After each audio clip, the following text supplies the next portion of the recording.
ang digmaan sa Sudan. Ito ang isa sa mga pinaka-trending na topiko na pinag-uusapan sa mga mainstream media, hindi lamang sa Pilipinas kundi sa buong mundo. Dahil ang conflict sa Sudan ay nasa pangalawang linggo na at marami ang nadadamay sa conflict na ito, kabilang na rin ang mga OFW na nagtatrabaho sa Sudan. Kaya naman, hinihimok ng ating Pangulong Bongbong Marcos na tulungang umuwi ang ating mga kababayan sa Sudan. At binabanggit na ang labanan sa Sudan ay dahil sa pag-aaway ng mga sundalo ng bansang Sudan laban sa grupo na tinatawag na Rapid Forces na kumakalaban sa gobyerno ng Sudan. Ngunit ang nakakamangha, mga kaibigan, hindi pala ito ang pinakarason ng away ng dalawang grupo, kundi may kinalaman ang bansang United States at ang Russia. Isa itong nakagigimbal na katotohanan na ating pag-uusapan ngayon, mga kaibigan, na hindi binabalita sa mainstream media.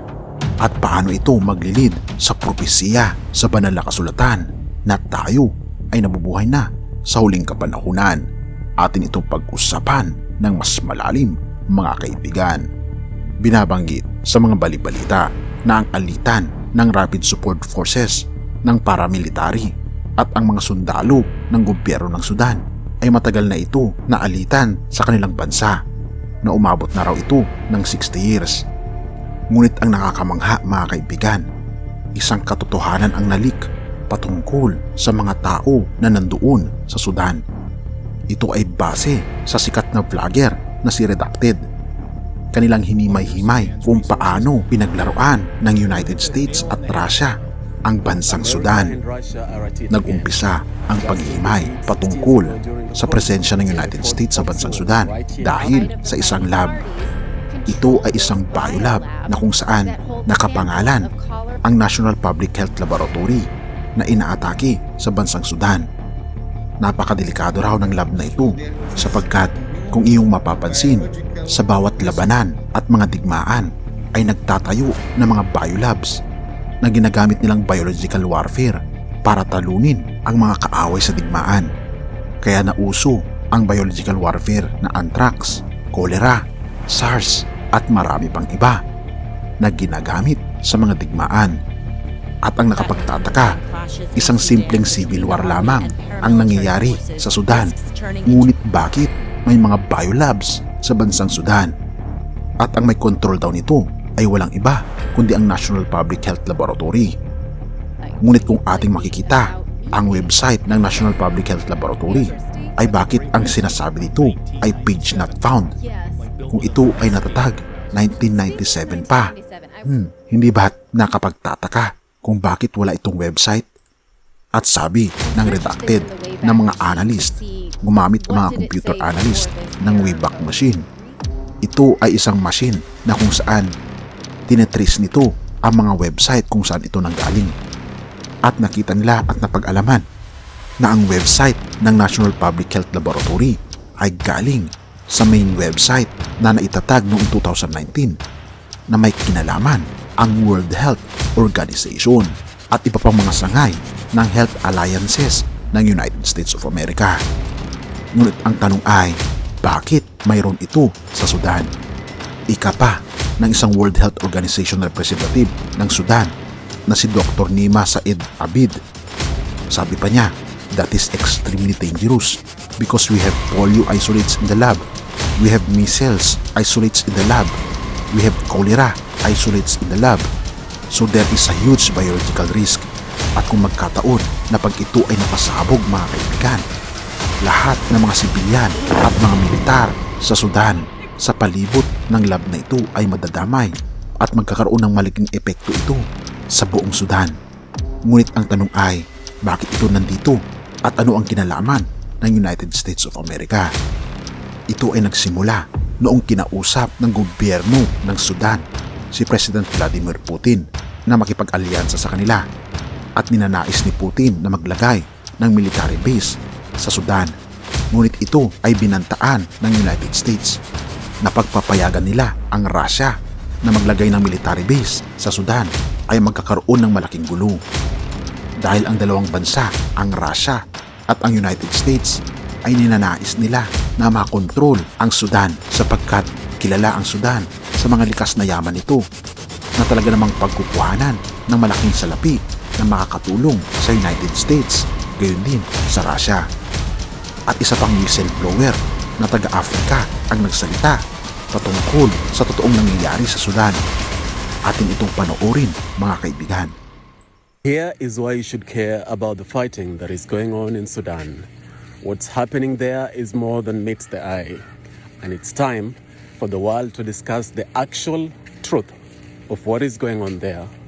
America and Russia are at it again, just as they did 60 years ago during the Cold War when they fought proxy wars right here in Africa, leading to the death of thousands of innocent Africans. They are at it again in Sudan, fighting a proxy war. Let me explain. Two factions of the Sudanese military are fighting each other. One of them is led by Lieutenant General Mohammed Hamdan, head of the paramilitary group known as Rapid Support Forces. The other faction is led by the Sudanese Army Chief, General Abdel Fattah al-Burhan. So why are they fighting? This is where Russia and USA come into the picture. You see, in the last couple of months, Russia has finalized a deal with Sudan to establish Russia's naval base in Sudan's Red Sea coast. America is not too happy with that. Actually, they're furious.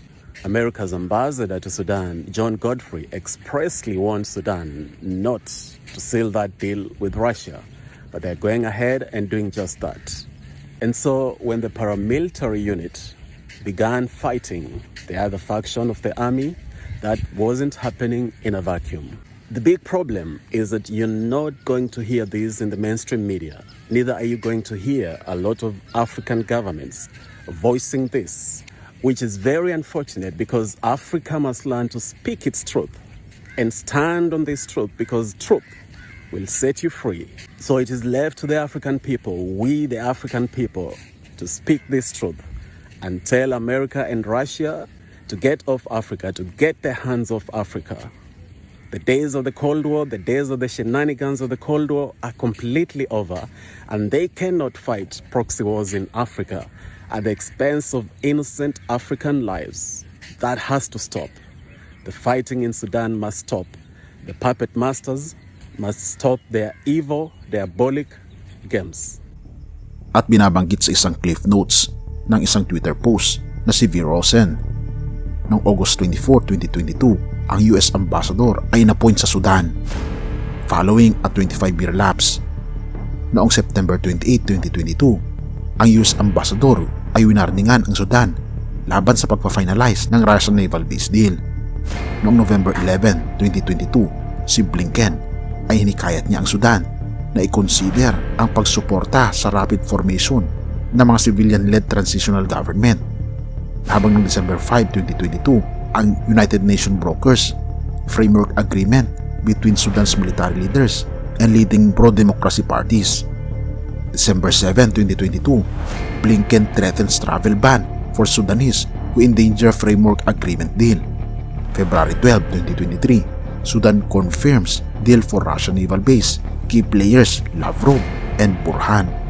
February 16, 2023, Biden admin sends $288 million in humanitarian aid to Sudan. March 9, 2023, Victoria Nuland visits Sudan to discuss democracy.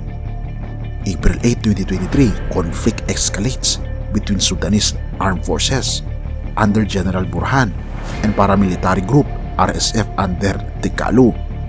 April 22, 2023, US evacuates Sudan. At ang nakapagtataka, bakit umalis ang mga taga-US sa Sudan?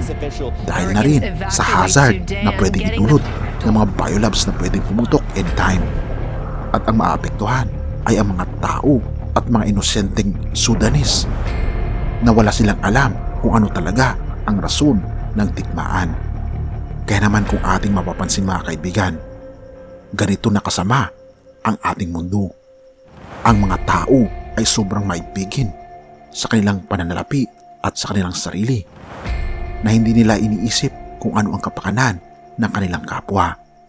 Kaya naman mga kaibigan, nais nating ipanalangin ang mga nangyayari ngayon sa Sudan at nawa iligtas ng ating Panginoon ang mga tao sa Sudan, gayon na rin ang ating mga kababayan na mga OFW na inosenteng nagtatrabaho para sa kanilang pamilya.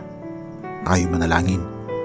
Ama naming banal, makapangyarihan naming Diyos, tulungan po kami na makamtan ang kapayapaan sa aming mga puso at isipan, na kayo na Panginoon ang bahala sa mga tao sa Sudan, sa mga alitan dahil na rin sa kasakiman ng tao.